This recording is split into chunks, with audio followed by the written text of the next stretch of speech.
ভারতের 18তম লোকসভা নির্বাচনের ভোট গণনা চলছে।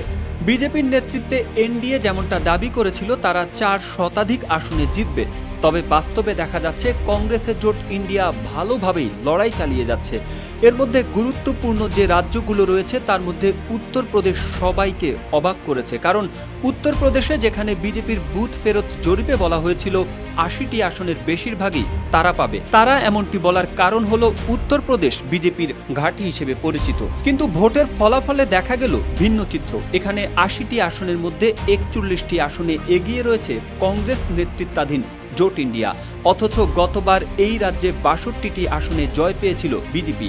এবার সেখান থেকে 38 আসনে এগিয়ে রয়েছে বিজেপি জোট। আর উত্তরপ্রদেশে গান্ধী পরিবারের ঘাঁটি হিসেবে পরিচিত রায়বরেলি থেকে কিন্তু রাহুল গান্ধী জয়ের পথে রয়েছে। তবে সবচেয়ে অবাক করা বিষয়, আমেথিতে বিজেপির স্মৃতি ইরানি, যিনি গতবার রাহুল গান্ধীকে হারিয়ে চমক দেখিয়েছিলেন, এবার স্মৃতি ইরানির প্রতিদ্বন্দ্বী ছিলেন কংগ্রেসের কিশোরীলাল। কিশোরীলাল এগিয়ে রয়েছেন, স্মৃতি ইরানি দ্বিতীয় অবস্থানে রয়েছেন। 5-স্টার রেটিং প্রাপ্ত বিএলডিসি টেকনোলজির Walton super saver ceiling fan 65% পর্যন্ত বিদ্যুৎ বিল সাশ্রয় করে আপনাকে রাখে প্রশান্তিতে। ওয়ালটন ফ্যান হাওয়া বদলে দেয়। গুজরাটের 26 আসনের মধ্যে গত দুইবার সবকটি বিজেপি জিতে। নরেন্দ্র মোদী সেখান থেকে 2001 থেকে 2014 সাল পর্যন্ত 4 বার মুখ্যমন্ত্রী ছিলেন। মূলত গুজরাটকে বলা হয় বিজেপির শক্ত ঘাঁটি, কিন্তু সেখানেও এবার কিছুটা পরিবর্তন দেখা যাচ্ছে। গত দুইবার অর্থাৎ 2014 এবং 2019 সালে যেখানে বিজেপি সব আসনে জিতেছে, কিন্তু এবার একটিতে পিছিয়ে রয়েছে এনডিএ এবং একটি আসনে এগিয়ে রয়েছে ইন্ডিয়া জোট। আর কর্ণাটক দক্ষিণাঞ্চলের ভারতের 28 আসনের মধ্যে গতবার 25 আসনে জয় পেয়েছিল বিজেপি। এবার সেখানে 4টি আসনে পিছিয়ে রয়েছে এনডিএ।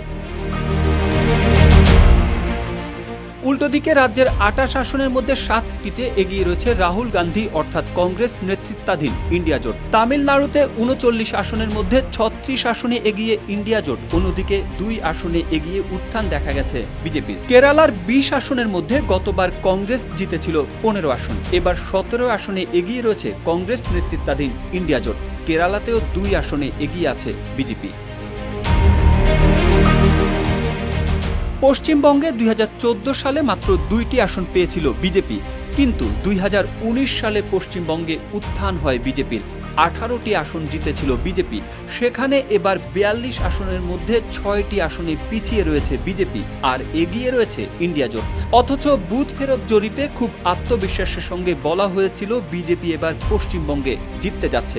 তবে মমতা বন্দ্যোপাধ্যায় বলেছিলেন এটি ভুল কথা, এবং শেষ পর্যন্ত মমতার কথাই সত্যি হলো। বেলা গড়ানোর সাথে সাথে পাল্টে গেছে চিত্র, পশ্চিমবঙ্গ তৃণমূলের শক্ত ঘাঁটি হয়েই থাকলো। গত 19 এপ্রিল শুরু হয়ে প্রায় 1.5 মাস ধরে অনুষ্ঠিত হয় ভারতের 18তম লোকসভা নির্বাচন, এবং আজ সকাল 8টা থেকে শুরু হয়েছে ভোট গণনা। বিবিসির সর্বশেষ তথ্য অনুযায়ী এনডিএ পেয়েছে 295টি আসন এবং ইন্ডিয়া জোট পেয়েছে 230টি আসন এবং অন্যান্যরা পেয়েছে 18টি আসন।